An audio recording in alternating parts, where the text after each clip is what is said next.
underneath the lights. We look into each other's eyes.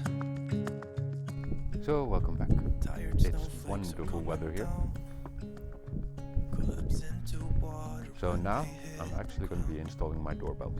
I hear the sound of empty streets. So fun drilling holes. Yesterday has gone to sleep. And I drilled it a little bit big. I'm going to check for other screws that I can fit. Only then I see. Well, not the screws, but the plugs themselves. Close your eyes and let us fade away. Build a secret place for you and me. Let our minds be caught up in a dream.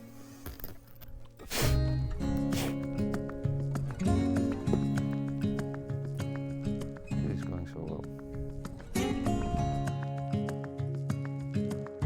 Quiet voices in the night.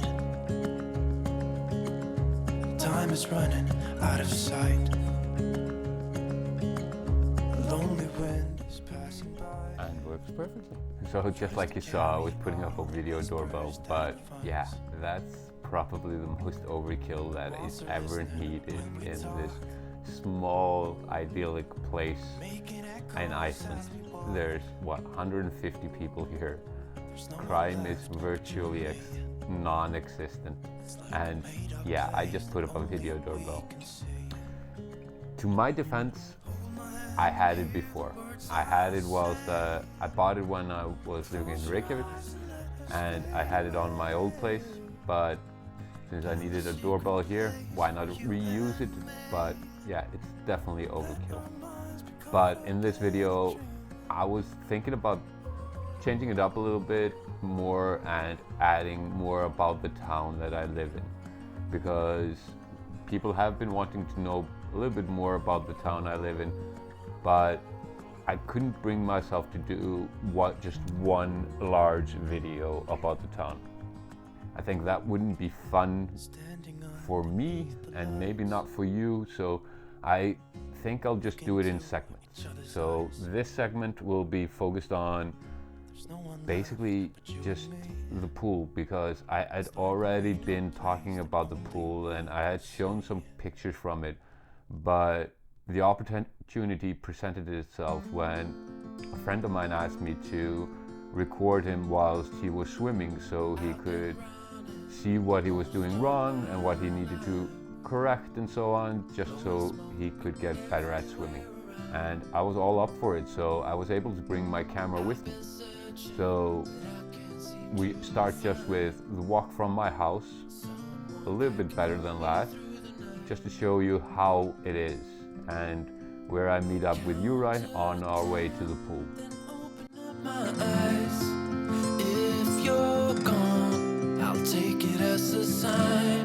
But if you stay, then baby hold me tight. So just before you enter the pool itself, you can see on the right side there's a couple of story building. That is the elementary school. It's being refinished on the outside, so it looks a little bit rough, but it actually is getting work done on it, so it's going to be looking a lot better. And as you enter the pool, it's quite a simple reception area where you just go pay or log in to get to the pool area, and then it's just off to the locker room. The locker room itself is a little bit outdated, but it does its job just fine. It's just good enough. And the showers themselves are a little bit outdated, could use some TLC. So when you finished showering, and here's a vital part if you're coming to Iceland. If you're showering in Iceland, you're supposed to shower naked and clean yourself completely before entering the pool. It's not only just for health reasons, it's just the common courtesy in Iceland. And everybody's nude.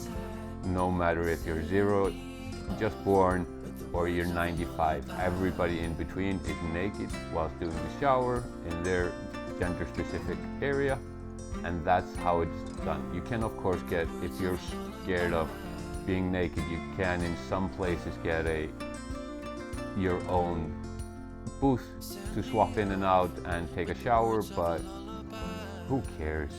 We're all the same when it boils down to it. We're all a little bit chubby and ugly, so who cares? The pool itself is 16.5 meters, so it's not a legal Olympic swimming pool, but I think it's just fine. Of course, it would be wonderful to have it legal Olympic size, but there's no need for it in a small town like ours.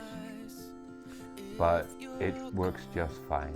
And one thing I want to add is, if you come to Iceland, and everybody mentions it, it's that when you're down south, where they have geothermal water to heat up the pools, the shower, every hot water is geothermally heated. So basically they pump the hot water just directly from the ground, which the reason why we can't do it is basically because we're on a volcanically active plate or fissure or whatever it's called. So there's no issues there.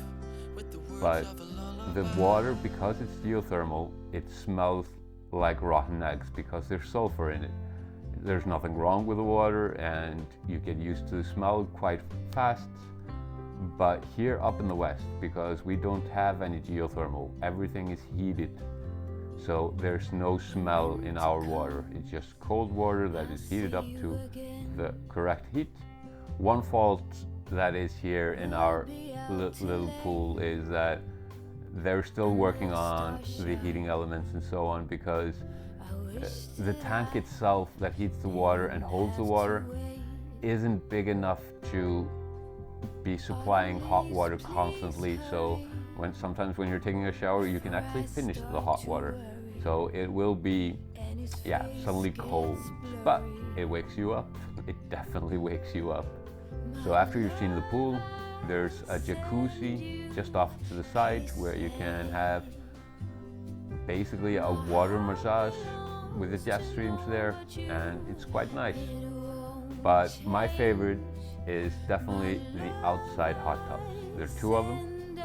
Usually during the winter time only one is open because we don't need both.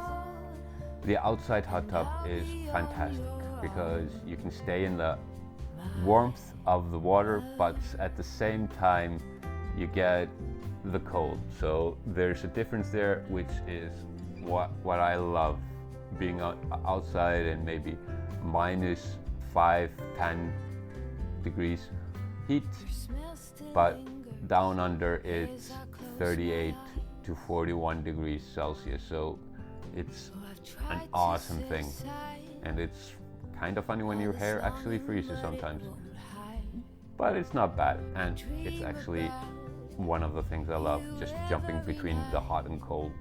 And when it gets too warm in the water, you'll often see me just stand up, sitting on the end of the hot tub and just enjoying the coldness, and then going back, so swapping between. The other hot tub which is usually not on during the winter time, is a little bit colder. It's 36 to 38 degrees, which is fine, and we sometimes go in that when we just want to chill a little bit longer, because you get kind of stir-fried when you're in the hotter one. The pool itself is a part of more of a sports hall. So on the other side of the house there is a sports hall which I did not videograph, and also there is a sauna and a gym, which I didn't also videograph because basically I was there on borrowed time before anybody would show up, so we wouldn't be accidentally recording anybody else there, which I understand completely and is totally a reason why I've been very hesitant about doing this, because we do like our privacy, especially in the pool when we're not fully clothed. We're just wearing swim trunks, or ladies wearing a bikini or whatever. So we like to keep it like that.